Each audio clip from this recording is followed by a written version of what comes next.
One thing that I want to make sure I share with you is one of the technical aspects inside of this whole world of cryptocurrency is that all these different cryptocurrencies operate within different networks.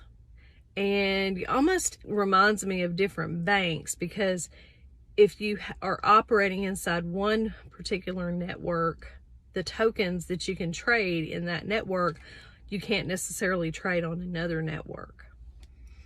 Also, you'll see a term called gas fees, and that is the cost of making trades.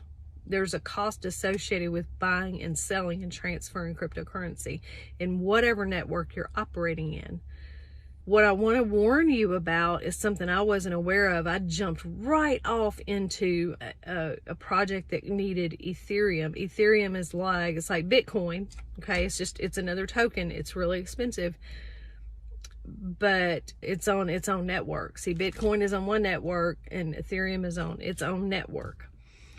And I jumped off in there. I think one Ethereum, I don't know how much, maybe it's like $2,000 or $4,000. Only after I was kind of knee deep in it did I realize that the gas fees, what they call the gas fees, the transaction fees on that network, Ethereum, are so much higher than on the others that I had worked in.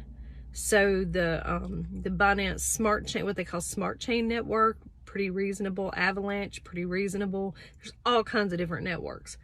But the Ethereum network is really expensive. And so here I was sitting there with like $100 in tokens, and it was going to cost me $25 or $30 to move it, or more, $40.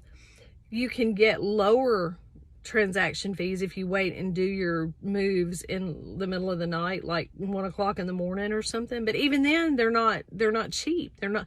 The other one, it's like a few cents on other networks, or maybe a couple of dollars, not $25, $30, $40 on a $100 move. It was crazy. So I ended up just waiting and not doing anything, and then making a move at like 2 o'clock in the morning. And I think I ended up paying $20 to move 100 or $120.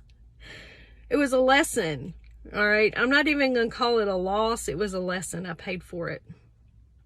That's pretty much, that's all I can say about it. But I just wanted to throw that out there so you would know, when you start digging into this stuff, be sure and pay attention to what network a project is on.